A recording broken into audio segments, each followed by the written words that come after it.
This is it, right? The rock stool? Aye, lad.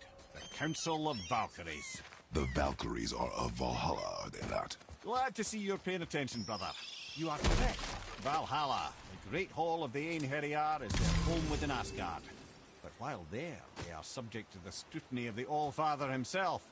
And relations between the Valkyries and Odin were tense during my tenure as his advisor. Why? Well, that's an even longer story, lad. For now, why don't we look around for some clues?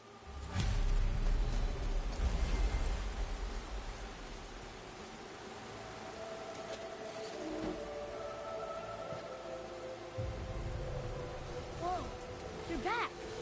Come here. Who is she? Gunnar, Mistress of War. After any conflict, big or small, she would be first on the scene, sussing out the worthy spirits for a free trip to Valhalla. A gruesome task, but she took great pride in it. Any conflict. Impossible. It's true. She had help from her sisters, of course, but Gunnar was always first to arrive.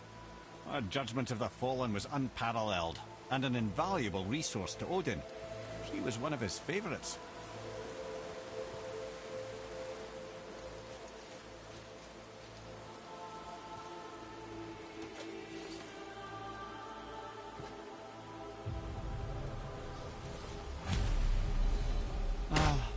Gondul. Beautiful Gondul.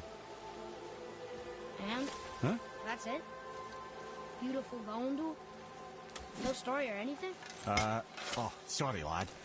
The sight of Gondul just took my breath away. Gondul had a silver tongue, a sharp wit, and struck a figure so stunning it literally drove men insane. Odin forbid her from setting foot in Midgard after a time, as insanity is not a welcome trait in Valhalla.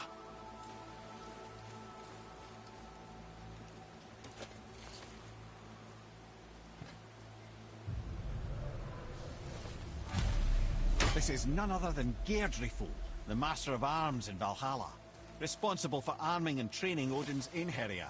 His what? His army come Ragnarok.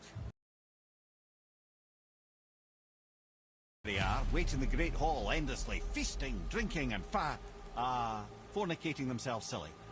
Once Ragnarok begins, Odin calls them into service to fight on his behalf. Geirdriful had her hands full training that lot. This, my friends, is...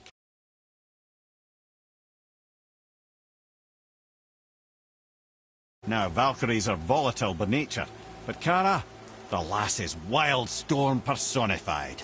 A wild storm. Aye, calm and collected. Then the air would shift and the fury of her storm would unleash. 'Twas beautiful in a way, assuming you could find proper shelter. Her tears would cleanse the blood-soaked battlefields.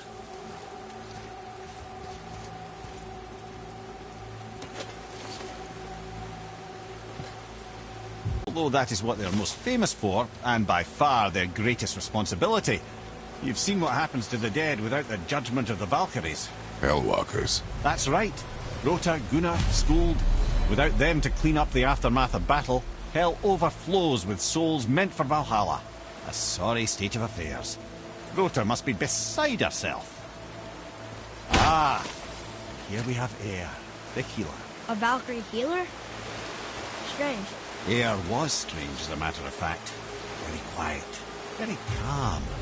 Where her sisters were violent rapids, Air was a gentle stream.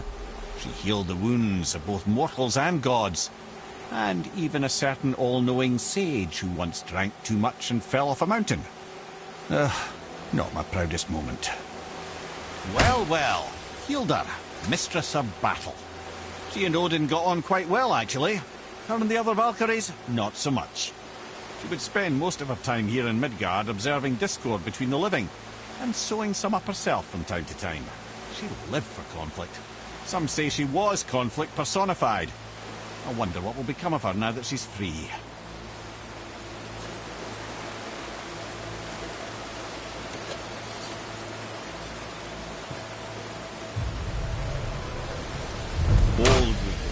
Once the daughter of a powerful chieftain, she fell defending him during a Reaver attack.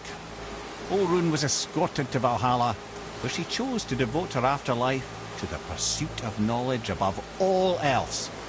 Quite unusual behaviour amongst the constant drinking and feasting of her fellow Valhallian denizens. How'd she end up a Valkyrie? Odin. He saw a kindred spirit in Olrun's single-minded pursuit of knowledge.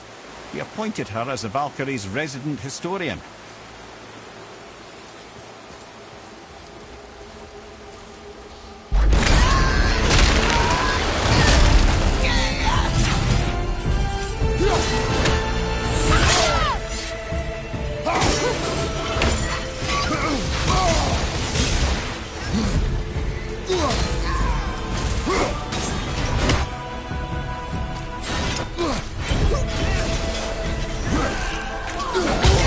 Okay back there?